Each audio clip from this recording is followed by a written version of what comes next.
Hai guys, kalian tahu nggak? Kalau kita mau menemukan kandidat yang tepat, kita harus tahu dulu tipe kepribadian dia, kira-kira cocok nggak dengan posisi yang di-apply. Di video Cara Vlogger kali ini, saya mau share nih sama para HR di luar sana yang lagi screening data kandidat. Ya, dan mungkin aja dari kalian sudah menggunakan berbagai macam alat tes kepribadian yang kalian gunakan untuk bisa mengenal dan mengidentifikasi karakter si kandidat tersebut.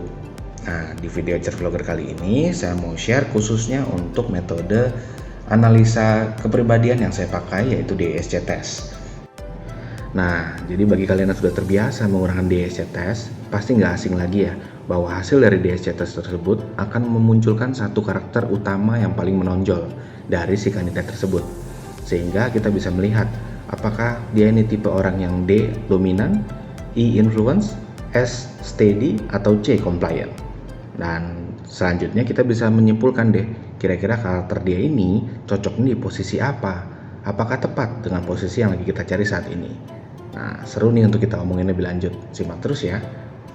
Nah, dari gambar ini kalian bisa lihat nih, kira-kira perbedaan dari masing-masing karakter yang ada dalam DSC test itu seperti apa. Mulai dari apa yang dia sukai dan nggak disukai, apa yang menjadi kekuatan dan tantangannya dari karakter tersebut, dan bagaimana cara mereka mengambil keputusan. Kita akan simak satu persatu ya. Oke, kita mulai dari hal yang pertama adalah apa sih yang disenangi atau disukai dari masing-masing karakter ini. Ya, kalau untuk orang D atau dominan itu sangat menyukai yang namanya kontrol, di mana dia diberikan kewenangan atau kepercayaan untuk menjalankan suatu program tertentu, untuk menjalankan suatu task list besar tertentu. Ya, jadi dia sangat menyukai ketika dia diberikan kekuasaan untuk bisa mengendalikan. Lalu untuk orang tipe I itu sangat menyukai yang namanya recognition atau pengakuan. Jadi semacam diberikan pujian-pujian kecil gitu ya saat dia berhasil mencapai task list-nya dia. Terus juga diberikan semangat ketika memang dia lagi down atau mengalami kesulitan. Dan juga mungkin diberikan apresiasi di antara tim-tim yang lain ketika dia berhasil mencapai target tertentu. Nah, kalau tipe S atau steady, itu adalah orang-orang yang sangat menyukai adanya acceptance atau penerimaan. Jadi ketika lingkungannya bisa menerima dia, bisa menerima kehadirannya dia tuh sangat senang banget. Dan orang S ini menyukai lingkungan yang harmonis. Jadi bagaimana dengan kehadirannya dia, lingkungan di sekitar itu bisa harmonis, tidak ada yang saling memiliki perasaan gak suka atau perasaan yang kesel atau dendam gitu ya. Jadi pokoknya lingkungan dia bisa menerima dia sangat suka. Nah, kalau orang yang tipe C atau compliance, itu adalah orang-orang yang sangat menyukai akurasi atau ketepatan. Jadi di mana mungkin dalam tanggung jawab atau pekerjaannya dia, ketika dia berhasil mencari solusi yang tepat berdasarkan perkiraan dan perhitungannya, nah dia sangat suka nih hal-hal kayak gini. Apalagi kalau dia diajak untuk menganalisa sesuatu, dan ternyata analisanya yang dia sudah pikirkan dengan cermat bisa berhasil mengatasi suatu problem yang lagi dihadapin. Wah, itu udah pasti deh tipe-tipe orang C banget tuh. Nah, hal yang kedua itu kita bisa lihat dari kelebihannya nih. Masing-masing kepribadian ini mereka punya kelebihan yang beda-beda loh. Ya, makanya kita nggak bisa bilang bahwa satu karakter ini dia yang paling bagus, dia yang paling unggul, yang lain karakternya kurang bagus. Ya enggak ya. Jadi makanya tinggal kita aja mencari cocok-cocokan kelebihan dari masing-masing karakter ini dengan posisi yang sedang kita butuhkan. Oke, yang pertama dari sisi dominan. Ya, tipe dominan tuh memiliki kelebihannya itu dari 3 hal, yaitu dalam hal administrasi, dalam hal leadership atau kepemimpinan, dan dalam hal determination atau tekad. Ya, jadi tekadnya itu kuat kalau mau mengerjakan sesuatu itu harus benar-benar sampai done, task listnya sampai beres. Nah, kalau karakter I atau influence, kelebihannya itu adalah yang pertama persuading ya atau mempengaruhi. Jadi mudah untuk bisa mempengaruhi orang lain. Lalu berikutnya enthusiasm atau memiliki antusiasme yang tinggi ketika dia sedang melakukan sesuatu. Dan yang ketiga adalah entertaining atau menyenangkan. Jadi pribadinya orang ini memang orang-orang yang menyenangkan, yang tipe sanguinis lah mungkin kalau kita bisa kenal. Yang mana kehadirannya akan membawa aura positif dan happy untuk sekelilingnya. Nah, kalau orang tipe S atau steady, kelebihannya adalah yang pertama tuh dia sebagai pendengar yang baik, good listener ya. Dan kedua, teamworknya bagus karena dia kan sangat menyukai bahwa dia bisa diterima, kehadirannya bisa diterima di dalam suatu organisasi tertentu atau kelompok tertentu, sehingga dia akan berusaha untuk bisa menunjukkan dia memiliki teamwork yang baik, kerjasama yang baik dengan orang-orang sekitarnya. Dan yang ketiga, orang S ini mempunyai kemampuan follow through yang bagus. Bagaimana dia sabar mengikuti setiap prosesnya satu demi satu untuk menyelesaikan task list yang ada. Jadi bisa dikatakan sabar, stabil, dan konsisten lah. Nah, kalau tipe kepribadian C atau compliance itu adalah tipe kepribadian yang memiliki kelebihan dalam hal planning atau perencanaan. Jadi kan orang tipe C ini demen banget ya menganalisa suatu hal secara rinci. Jadi planning yang dia buat itu biasanya bukan planning yang asal, tapi planning yang udah dipikirin matang-matang. Nah, kelebihan yang kedua adalah sistem. Orang tipe C itu sangat suka menggunakan sistem dalam bekerja. Sangat mudah mempelajari sistem dalam bekerja. Ya karena dia juga suka membuat sistem, alur kerja yang benar, step-step yang benar, dirincikan satu persatu agar tidak ada hal-hal yang salah atau kelewat. Jadi benar-benar terorganisir lah pekerjaannya. Dan kelebihan yang ketiga adalah orchestration. Jadi maksudnya adalah memberikan pengarahan yang terperinci. Karena orang compliance itu kan sangat suka data-data ya. Pekerjaannya menggunakan sistem, bisa mencari data-data secara spesifik, sehingga dia bisa mengerahkan atau mengarahkan timnya itu dengan benar-benar secara detail, by data dan by system. Nah, yang ketiga itu tantangannya nih, saat kita bekerja sama atau berhubungan dengan masing-masing kepribadian ini, kira-kira ini sih tantangan yang nanti akan kita hadapi dari masing-masing tipe. Nah, kita mulai dari tipe dominan ya. Tantangannya kira-kira kalau kita berhubungan dengan tipe dominan, itu yang pertama adalah impatient atau nggak sabaran orangnya. Maunya cepet. Jadi biasanya dia selalu mengukur kecepatan orang lain itu disamakan dengan kecepatan dirinya. Yang kedua, insensitif atau tidak peka. Jadi kadang apa yang dipikirkan, apa yang dia merasa ini adalah keputusan yang benar atau yang tepat, ya dia suka memaksakan keputusan itu tanpa memikirkan pendapat orang lain kira-kira seperti apa. Dan yang ketiga, orang tipe D itu bukan pendengar yang baik atau poor listener, karena dia hanya fokus kepada mindsetnya, pandangannya, dan pendapatnya dia aja. Apalagi kalau didukung dengan pengalaman dan jam terbang yang cukup, ya dia pasti akan berusaha untuk bisa menyampaikan idenya ini yang paling baik. Nah, kalau tantangan berhubungan dengan tipe I atau influence, itu yang pertama biasanya lack of detail atau orangnya kurang detail. Jadi kalau untuk urusan yang berkaitan dengan menjaga hubungan orang lain, bisa pendekatan orang lain, itu orang I jagonya. Tapi kalau untuk masalah data yang membutuhkan ketelitian, nah orang I ini sukar banget untuk teliti. Yang kedua, short attention span, itu maksudnya mudah terdistract gitu ya. Jadi fokusnya itu nggak bisa lama, panjang. Ada hal apa sedikit di sekitarnya, dia akan terdistract. Apalagi kalau ada suatu hal yang menarik minat dan perhatiannya dia. Nah, dia gampang banget nih untuk kehilangan fokus terhadap apa yang lagi dia hadapin saat kondisi itu. Tantangan yang ketiga adalah low follow through. Jadi agak lemah dalam melakukan follow through terhadap task listnya dia. Karena memang juga kurang detail dan fokusnya adalah kepada relationnya dia sama orang lain.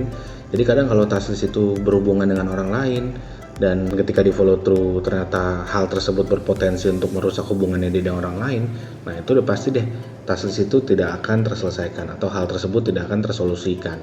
Karena dia berusaha untuk bisa tetap menjaga hubungan yang baik dengan orang-orang sekitarnya. Tantangan yang berikutnya dari tipe S atau steady ya. Nah, kalau untuk tipe S atau steady, tantangan yang paling utama itu adalah oversensitive. Jadi terlalu sensitif, gampang terluka, gampang tersakiti gitu ya. Jadi ya kalau istilah kekiniannya gampang baperan lah. Tantangan yang kedua adalah slow to begin. Jadi agak lambat dalam memulai suatu hal yang baru.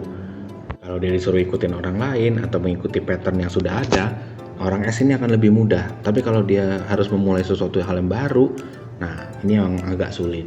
Tantangan yang ketiga adalah orang tipe S itu tidak menyukai adanya perubahan. Jadi kan dia suka segala sesuatu yang harmonis, sesuai dengan apa adanya, yang terbiasa terjadi itu seperti apa. Ya itulah yang disukai sama orang S. Kondisi yang stabil, tidak banyak perubahan. Tantangan yang untuk tipe C atau compliance, ketika kita berhubungan sama mereka, yang pertama itu adalah perfeksionis. Jadi kalau udah sama orang perfeksionis, kita kalau berhubungan sama mereka harus bisa benar-benar spesifik ya, nyiapin data tuh yang analisa tuh yang lengkap dan detail. Orangnya juga cukup kritis. Jadi segala sesuatu tuh pasti ada proses analisanya. Segala sesuatu tuh pasti ada sebab akibatnya. Jadi kita harus siap untuk bisa menanggapi semua statementnya dia yang kritis terhadap kita. Dan tantangan yang ketiga adalah unresponsive atau mungkin tidak terlalu cepat dalam memberikan respon. Karena memang tipe C ini membutuhkan waktu untuk mereka berpikir dan merumuskan dulu, menganalisa dulu gitu. Jadi tidak terlalu cepat dalam memberikan respon. Kira-kira seperti itu. Hal yang keempat yaitu adalah hal yang nggak disukai sama masing-masing tipe kepribadian ini. Ya, jadi kalau tipe D atau dominan itu nggak menyukai segala sesuatu yang tidak efisien, tidak praktis gitu ya. Karena orang D itu suka cepat gitu. Dan juga tidak menyukai ada suatu hal yang ragu-ragu. Jadi harus jelas A atau B, hitam atau putih, seperti itu. Suka posisi itu yang ngambang-ngambang di tengah-tengah tanpa ada keputusan yang jelas. Kita pilih A atau B, seperti itu. Tegas lah intinya. Nah kalau tipe I atau influence itu nggak menyukai hal-hal yang bersifat rutin, dimana dia harus melakukan suatu hal yang sama berulang seperti itu setiap minggu, setiap bulan kayak gitu ya. Jadi orang tipe I ini sangat menyukai hal-hal baru untuk dia bisa explore lebih lanjut dan lebih luas. Orang ini juga nggak suka suatu hal yang ribet atau kompleks gitu ya, rumit. Jadi dia pasti akan mencari jalan yang tersimpel. Asal tujuan tercapai, ya kita jalankan. Jadi kalau ada hal yang rumit-rumit, ya udah pasti dia nggak akan suka, dia pasti tinggalin. Nah kalau tipe S itu dia nggak suka yang namanya ketidakpekaan dan juga ketidaksabaran. Ya, jadi udah nggak peka, nggak sabar. Nah ini adalah tipe-tipe orang yang nggak disukai sama orang S. Biasanya orang D nih kayak gini, yang pengen segala sesuatu cepat dan nggak sabaran gitu ya. Jadi orang S itu sangat nggak menyukai ketika ada suatu hal yang dirasa orang lain tuh tidak memahami perasaan dia seperti apa, tidak bisa menerima keadaan dia seperti apa, dianggap nggak peka kayak gitu. Juga ketika ada hal yang diburu-buru, harus segera, nah orang S ini akan sangat tidak suka. Kalau orang tipe C atau compliance, ya itu paling nggak suka sesuatu hal yang tidak terorganisir gitu loh, nggak rapi, serabutan, berantakan, sana sini kerjaannya, itu nggak suka. Jadi dia sangat menyukai segala sesuatu yang teratur, jelas, terorganisir kayak gitu. Dan sangat tidak menyukai impropriety. Kalau misalnya ada yang nggak pas gitu ya, nggak proper gitu loh, dia tuh paling nggak suka orang C. Karena kan dia merasa sudah menganalisa semuanya dengan cermat gitu. Jadi ketika ada yang nggak proper atau ada yang terjadi di luar daripada kendalinya gitu ya, ya itu dia nggak suka gitu loh. Jadi memang tipe-tipe orang perfeksionis lah, seperti itu kalau tipe C ya. Dan yang terakhir dari cara pengambilan keputusan, tipe dominan itu kalau dalam mengambil keputusan tuh tegas. Jadi dia suka yang pasti-pasti, yang firm gitu ya, dia nggak suka yang ngambang-ngambang. Jadi dalam pengambilan keputusan, orang tipe D itu sangat diandalkan karena dia tegas orangnya. Dia tahu maunya apa, dia tahu konsekuensinya apa. Kalau orang tipe I dalam pengambilan keputusan tuh cukup spontan gitu ya. Jadi dia akan menggunakan insting dan juga menimbang-nimbang kira-kira keputusannya ini akan berdampak seperti apa ya terhadap hubungan dia dengan orang lain. Nah, dia pasti akan mengambil penilaian atas hal itu dalam mengambil keputusan. Nah, kalau orang tipe S dalam mengambil keputusan tuh sukanya berunding, conferring. Jadi bagaimana keputusan terbanyak, ya dia ikut. Nah, itu tipe orang S. Kalau dia memberikan ide tapi sepertinya lingkungan tidak mendukung, ya dia pasti akan mengurungkan niatnya dan tidak jadi mengambil keputusan itu agar segala sesuatu tetap harmonis. Nah, kalau orang tipe C dalam mengambil keputusan itu metodikal atau sistematis. Jadi sudah benar-benar berdasarkan fakta yang jelas, data-data yang lengkap, sistemasi yang benar-benar akurat. Memang agak lama butuh waktu untuk mengambil keputusan, tetapi akurat. Dibanding tipe-tipe lainnya, tipe C inilah yang lebih banyak menggunakan analisa dengan cermat. Nah, sekarang kalian udah tahu kan kira-kira seperti apa nih keunikan ciri khas dari masing-masing tipe kepribadian ini. Mulai dari apa yang disukai, apa yang nggak disukai, apa kelebihan dan apa tantangannya saat berhubungan dengan mereka, dan juga bagaimana tipe-tipe ini dalam mengambil keputusan. Semoga informasi ini bisa bermanfaat buat kalian, dan baik lagi, yang paling penting adalah kalian bisa menemukan orang yang tepat dari setiap job position yang lagi kalian cari. Ya, itu penting banget. Itu jadi tujuan utama kenapa kita harus bisa mengenali tipe kepribadian dari DISC test yang kita gunakan atau alat-alat tes kepribadian lainnya yang kita gunakan. Oke, selamat mencoba.